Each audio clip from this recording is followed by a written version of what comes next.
something out over the ocean he ain't seen before. And he said back to the prophet, I see a cloud, but it ain't no bigger than the size of a man's hand, a little old bitty thing. But I want you to know something, when God's in the arrangements, he can take a little old bitty cloud and turn it into a miracle.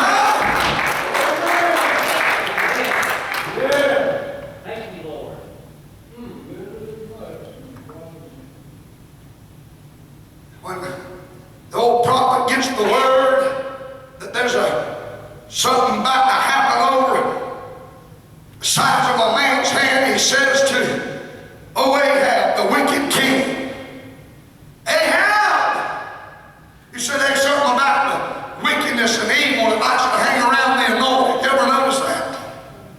They might not do it all the time, but when they go to getting in trouble and when they've been exposed and embarrassed, they want to try to weasel and wiggle their way back in around the anointed.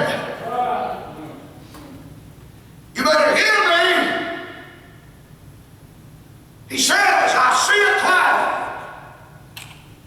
Old Elijah didn't have to see it big as the side of the ocean, didn't have to see it no bigger than just a small amount of faith. And he says, go tell Ahab to get back in his chariot, go to Jezreel, because there's a rain coming. And not just a little bit, there's an abundance.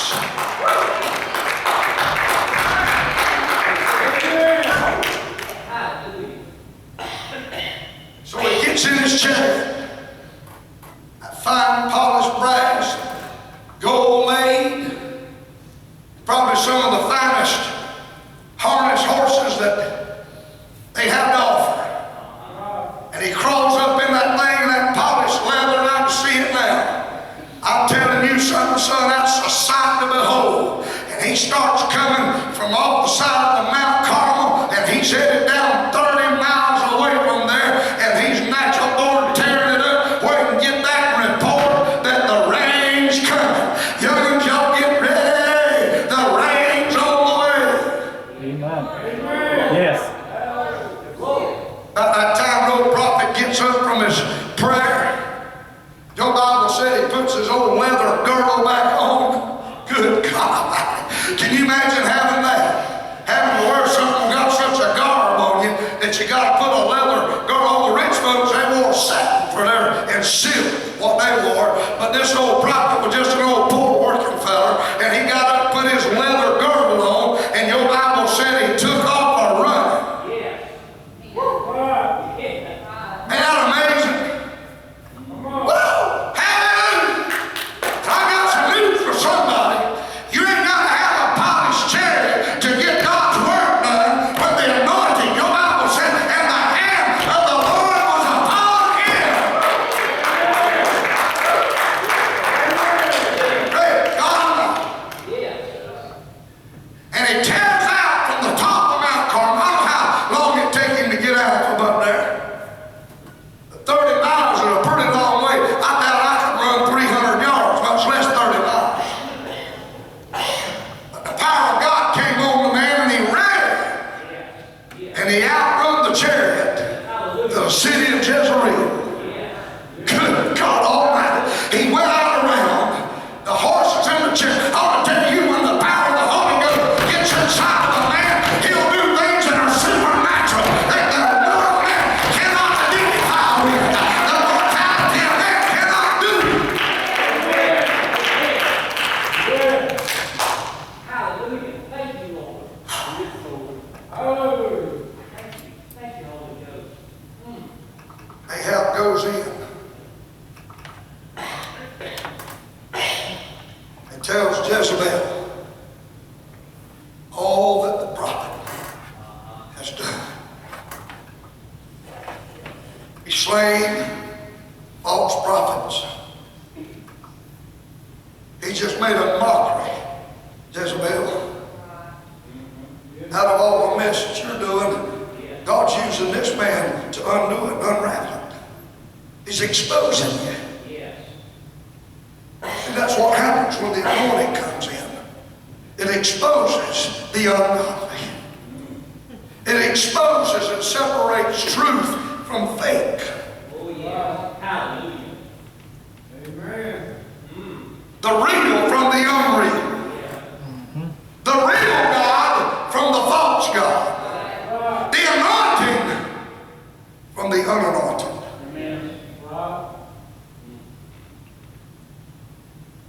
So this man, who was so powerfully anointed that it hasn't rained in 3.5 years because of his word, in verse 1 of chapter 17. Now, in this passage, now he cries back to God and it rains again. Yes. You mean to tell me a prophet of God that can call rain to stop and no dew on the ground, and then he calls fire out of heaven and a miracle of 12 barrels of water in a drought? And then it says rain, Lord, let it rain, and it pours out. Yeah. That man wouldn't stand anything.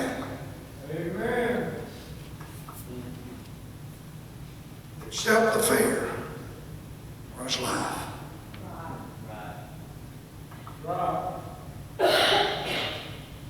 And she sends him a message. You know the story. He runs and hides in a cave, fearing for his life. After he's called it not to rain, and then he calls fire, and then he calls it to rain again. And who in the name of God, what in the world is wrong with this prophet? I'll tell you what's wrong with him. He becomes human.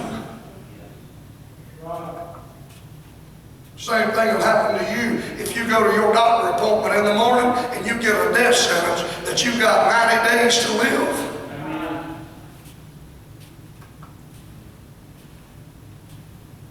Let's see how faithful you are then.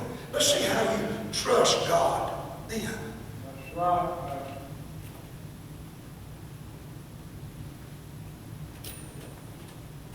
It's fixing to rain in Oasis Church of God. Yes, it is. Not by what I said. You better hear me. Not because of what I said, but because of what God said. So, right now, it's coming. Thank you, Lord. Everybody won't be a part of it. I said it for 2 years out of this pulpit. Didn't understand what it was till now. For 2 years, God had me almost every service to get up and cry, son. The blessing of the many to the few. You've heard me say it. That sounds so far-fetched. I can't even understand or comprehend what it means, but I know now. See, there's been many come and go. Amen. Enough this church went to hold them 10 times over. Amen. And I look and I say, well, God, what have I done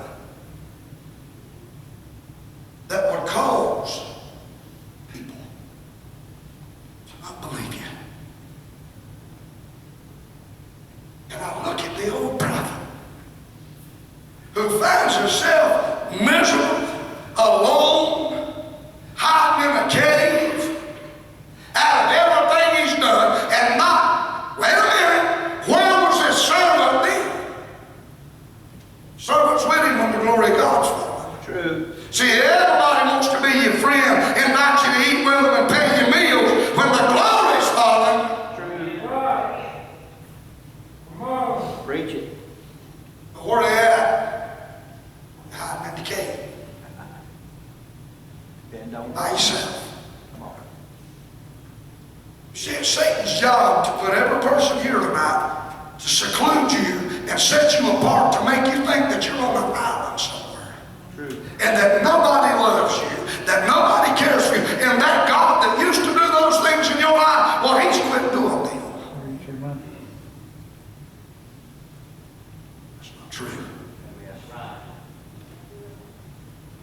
just as anointed tonight as you ever were. You're just in a season. But get ready! God Almighty knows. Get ready! The rain is coming.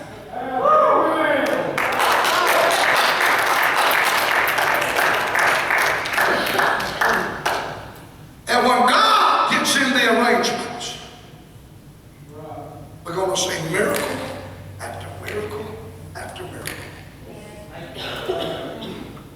Better hear me. I wonder, God, why? You said it. And God said, everybody can't see the miracles.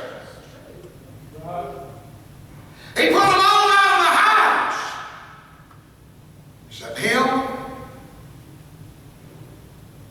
Peter, James, and the little girl's mom and daddy.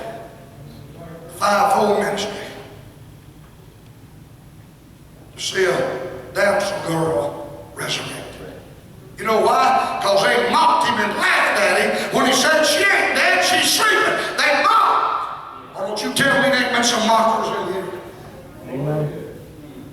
They've been some sitting on the sidelines that God would have done a miracle, but we had some mockers in the house. So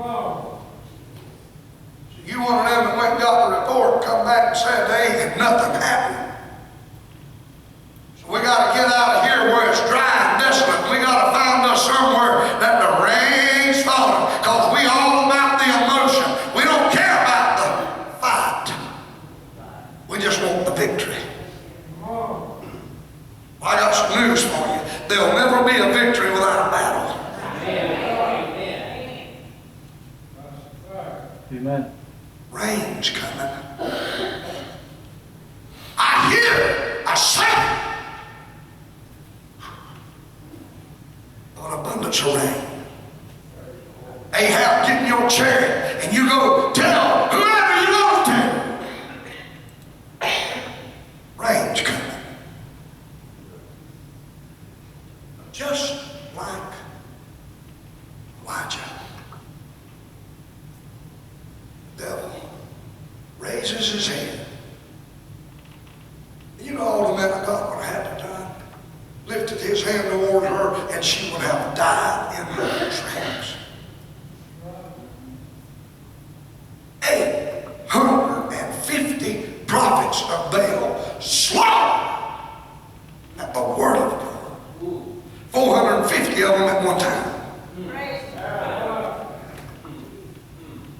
And then a man runs from the devil. I ain't running from the rain. I'm running to it. I'm not running from the promise. Bless the Lamb of God. I'm running to it.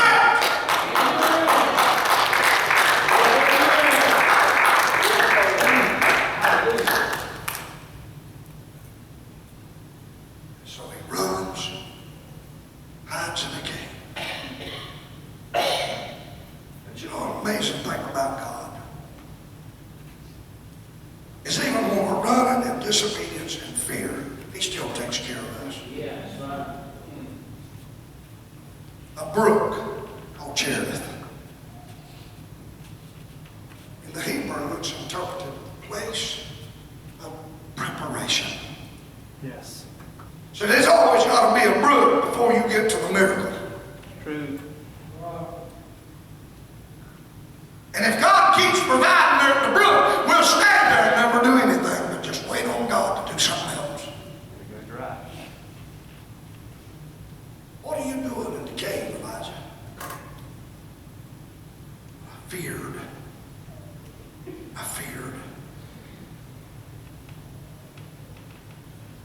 It's time at the church. Gird up our loins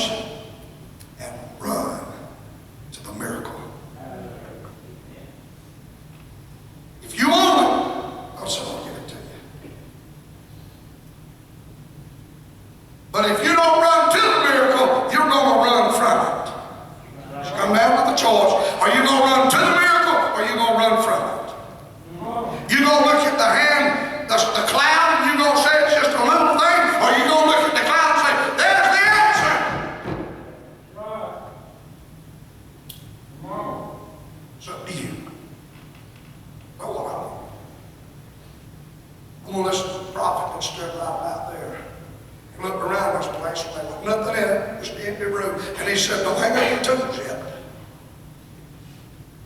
Because there's more building to be done. Amen. And I looked tonight and I said, well, praise God. Thank the Lord. And I see desolation. I see the discouragement. Can't run now. The rain's coming.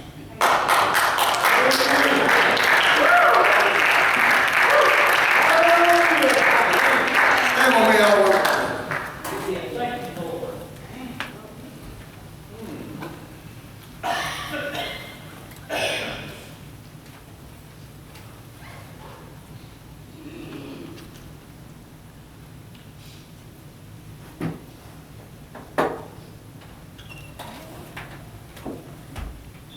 God sent a woman in this church this morning I've never laid my eyes on in my life. Into this service, quietly made her way without seeing to this altar. Stepped down off this altar as to go pray for her, but she said, no, Pastor, she said, God sent me here. I've never seen you before. Never been in this church. God's given me a word for you and your life. Will you permit me to share it? She didn't come with the Holy Spirit, an attitude of, I'm better than you are, and I'm holier than you are, and I got a word from God, you shut up, let me tell you what I got to say.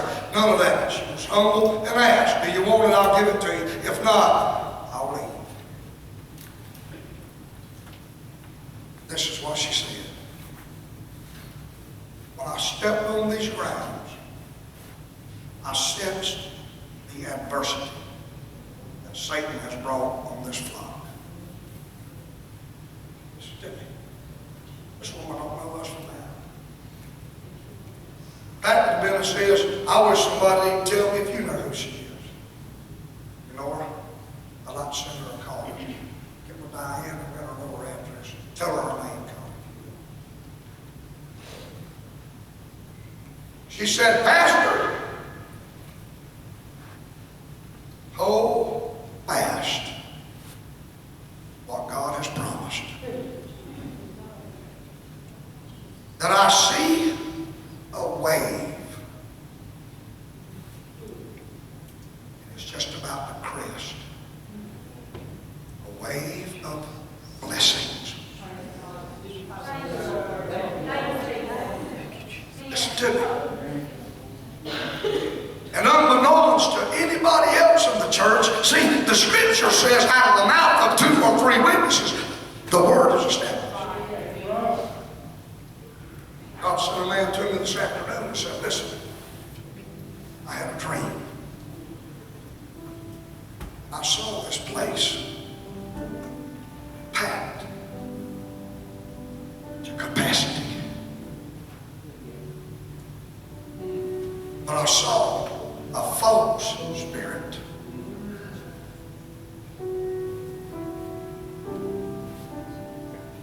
And I saw a spirit that will attach itself to drain the anointing.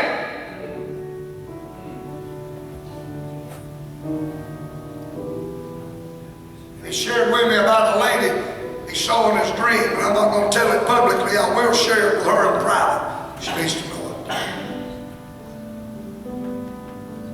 She was dying with a heart attack in this church.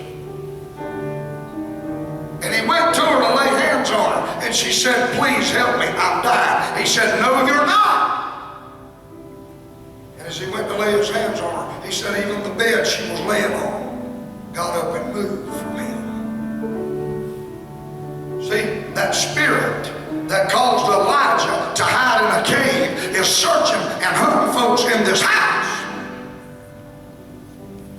And the first thing it does, it gets you to feeling sorry for it. Then you open your heart and it consumes you. Are you listening to me? I'm listening for the rain. Amen. Yes. I haven't seen the cloud. Yes. I'm telling you now, share it and get back and tell them the rain's coming. But don't be surprised when an old fat bald-headed preacher comes out around what you riding in, outrunning you to tell the good news. The power of God has overcome the power of evil. See, that's the message. That's the message. Get ready for the rain. It's coming. Heavenly Father, I brought it just as good as I know how. And even at that, it's not sufficient. So I lean heavily upon you tonight. You've given to me to share with the church. The rain's coming. Yes, God. Now let the rain fall. Pour it out! Flood the house. I don't care about finances. I want you to fill this house with power and anointing. And everything else will follow. In Jesus' name. Devil, you can't have my family.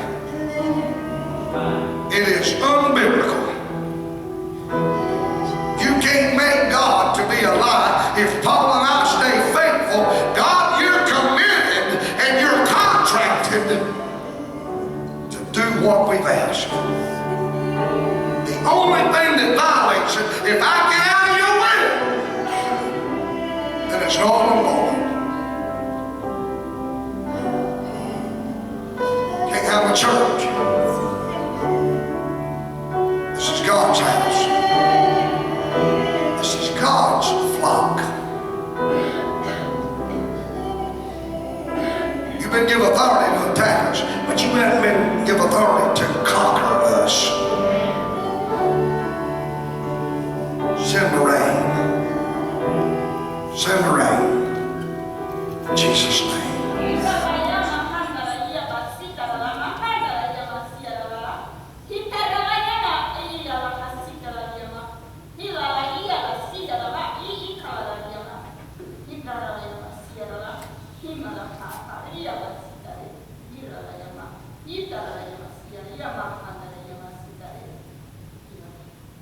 Seek me while I may be found, while I am near, call upon me. For I am the Lord thy God that hath encouraged and strengthened, even I have given life unto thee. Seek me, saith God, while I am near. I will not fail thee, I will not turn from thee. Seek me and trust me, and see my hand, saith the Holy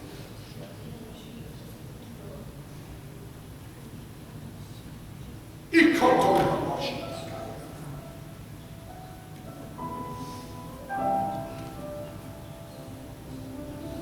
Thank you, sweet Holy Ghost. Thank you, Lord. Yes, Lord. Help my unbelief. Yes, Lord. Help my unbelief.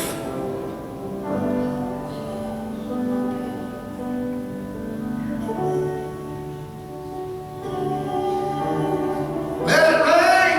Yes. My God, it might have been dry 3.5 years, but let it rain.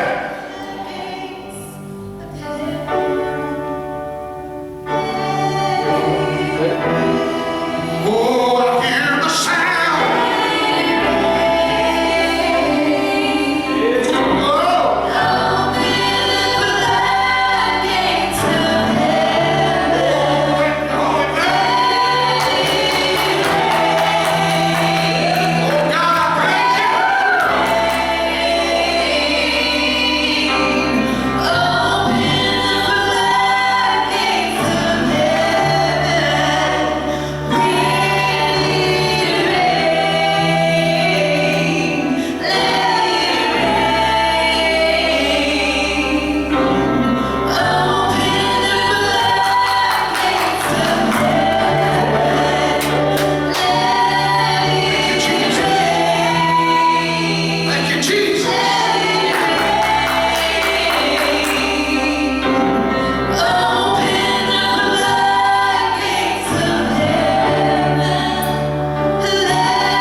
serve you notice here tonight on the 6th of September 2015 that this church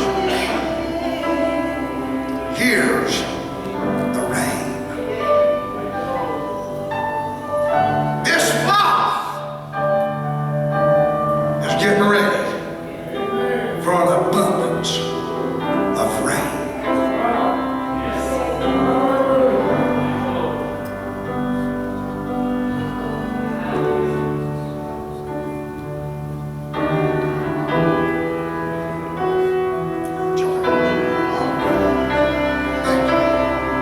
I've come in agreement. You said we're in it to agree on any one thing. According to your will. If this is your will, Father, I agree. Sister Maureen. In Jesus' name.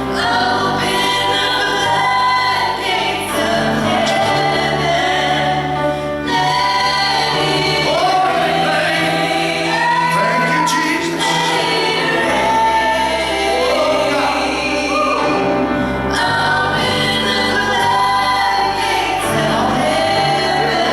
Maria from the top.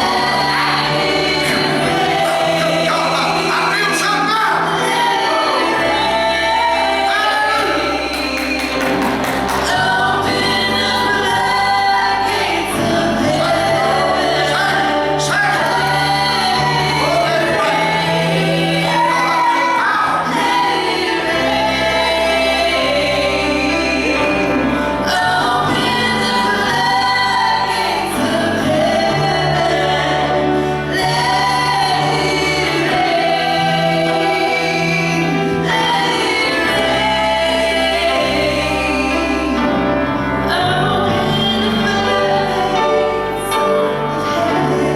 Listen, this is personal tonight. You're here. You believe God can do it, but He hadn't done it yet. I want you to know something. Don't you give up. Don't you give in. You believe what God's told you. True. It may take some more fasting. It may take some more praying. But if God said it, He'll do it. Who I'm talking to. Let me encourage somebody here tonight. Don't you walk away when you're right on the brink of your miracle. First time the man went and looked, he didn't see nothing. He had to go back 7 times. And even then, he didn't see a whole lot. Often wondered why Elijah didn't go look for himself. We might not never know the answer to that. Somehow I got to realize and understand that while he was sending the man to do that, he was still believing and trusting in God. He had a connection going on with the Lord that he didn't have time to stop and go do none of that stuff. Because the power of God.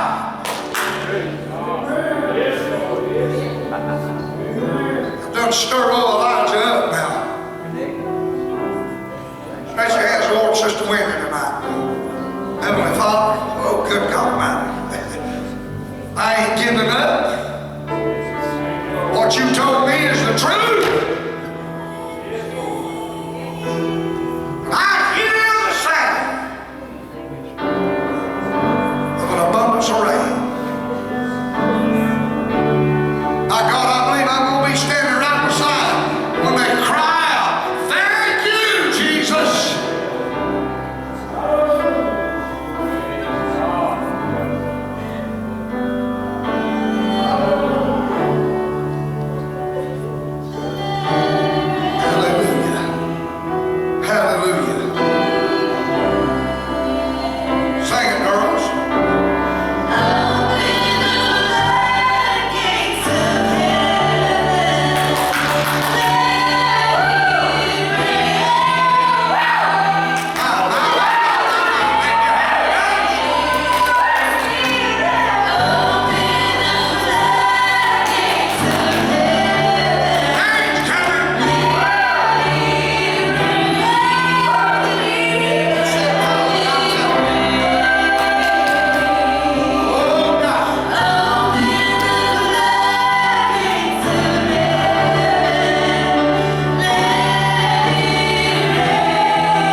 sat right over here somewhere, and I looked.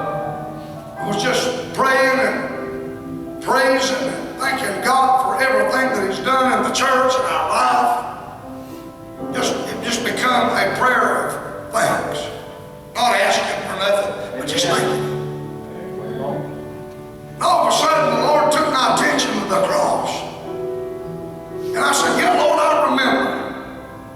Me and my daddy and Brother David built that cross under an old raggedy shelter. It looks like the wind could blow it down. And the night we built that thing, David, do you remember? There was a sweetness Yes, sir. of God's presence when we were driving the nails. I do. Never forget it. And it don't matter who comes or goes after we all dead and gone. If the Lord tarries years from now, that'll always be something that everybody walks in you. They'll forget our names. They'll forget who had anything to do with it. But they'll always remember that's an emblem of a price that a man paid for our sin. And so help me God is the truth. I have a couple of appointments Friday morning. I dealt with them, and all of a sudden a lady comes into church. She says, Pastor, I need to tell you something God wanted me to share. But you got to go back into the sanctuary to hear it. My wife was here, Sister Diane. My wife, the lady, and we came back in and we sat down right there. She began to tell me a story. How for 5 days prior to her coming here on that Wednesday night, she had been under the influence of alcohol and so possessed with a demon she couldn't even speak. But she managed to get it out. Somehow her husband came in from work. She said, get me to church, to Oasis Church of God tonight.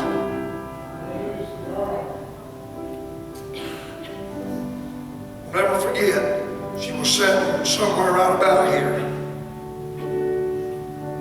And she said when the invitation was given to stand, she stood up, and all of a sudden, from over here comes a snake across the church. She said a snake about this big, but it was transparent. She could see through it because you know why? He had camouflaged himself as being part of the church.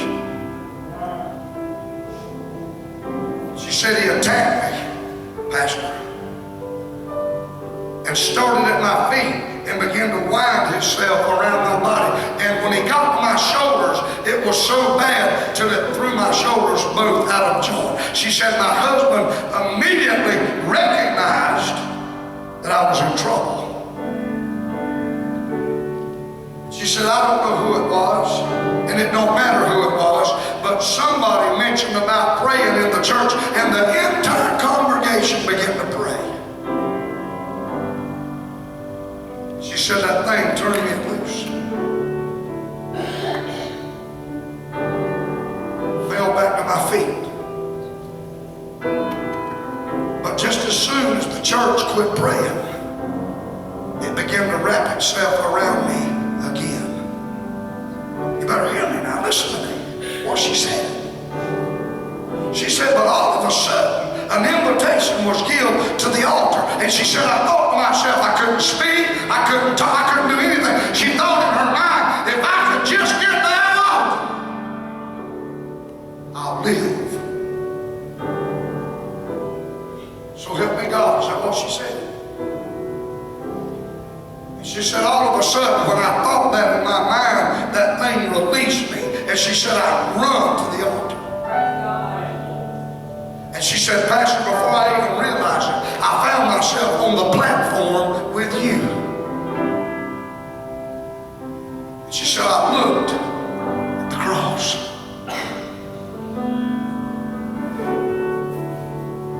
She said, you know what was amazing about it? She said, when I looked at that cross, I immediately went into a trance. And she said, I saw Jesus with two men walking beside of him. she said, I reached up toward the cross, and she said, Jesus turned around, and she said, I kept screaming, Jesus, Jesus, Jesus, have mercy on me. Jesus, Jesus, Jesus, have mercy on me. And all of a sudden he stopped, turned around, and he smiled at me. And she said, I reached up to the cross, and I grabbed a piece of that purple fabric. I know this sounds far-fetched to somebody in the carnal, but she said all that night, about every hour I would wake up and I would look under the cover. I would hold that cloth close to my heart, and I would look up and I would see that cloth, and I would go back to sleep. And I'd wake up and see that cloth and go back to sleep. She said the next morning I had an appointment to the doctor's office. She said it ain't no problem for us to get any kind of drugs we want. They just hand them out to us by the trayfuls. I had an appointment. She said I looked when I woke up and the cloth was not there. And she began to be hysterical, sitting right here. She said, I told my husband, please find the cloth. I've got to find my cloth.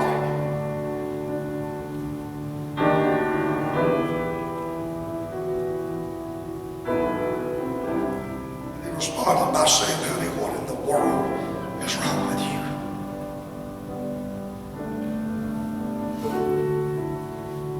She said, all of a sudden, she felt the sweetness of God. He said, look in your hand. They were searching frantically. Her husband, looking, shaking the cloth, shaking the bed sheet, shaking it, looking for the cloth. And he said, look in your hand. She looked in her hand, and there was the cloth. She said, Sister Paula, see that thing? One side of it is shorter than the other one. My God, I never noticed that before. She said, that's because I've got that piece of cloth next to my heart. And her husband said, baby, it was impossible. There's a long span between where you knelt. There's a baptistry and chairs in the choir. You couldn't reach that cloth. She said, oh, but yes, I did. And immediately, I was reminded of the scripture where the woman with the issue of blood, and so help me God, she pulled it up on her phone and read it, said, the Lord wanted me to share this with you, Pastor. The woman said, if I can just touch the hem of his garment. So you better be careful what you say about it.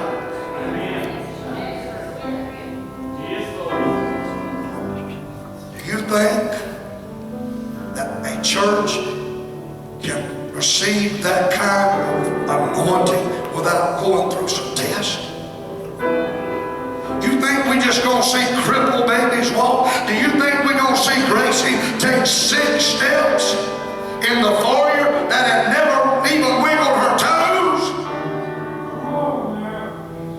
And Wednesday night was 2 weeks ago. She walked to me out of her walker 6 steps. Well, that don't mean nothing to a lot of people, because it ain't your doing that paralyzed. I tell you what it does mean something to. It means something to Kimberly and Jennifer.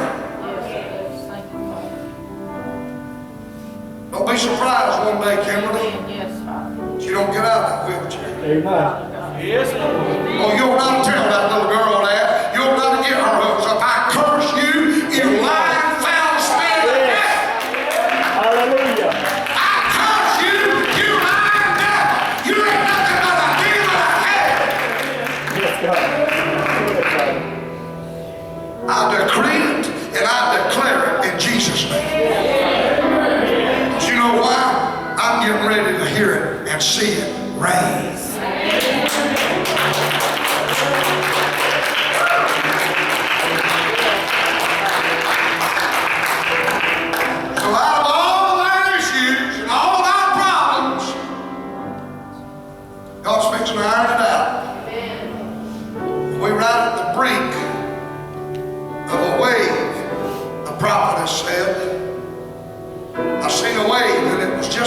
crest over. And all that mess was going to be washed out of here.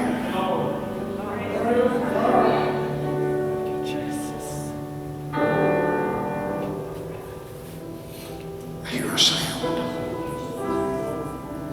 It's coming. It's coming. Little as much as when God's in it. Because your Bible said after the man came back and gave a report, when the prophet went to look, the sky was black. And the wind began to blow. God Almighty, let the sky turn black with the anointing. Let the wind of the Holy Ghost blow through his house.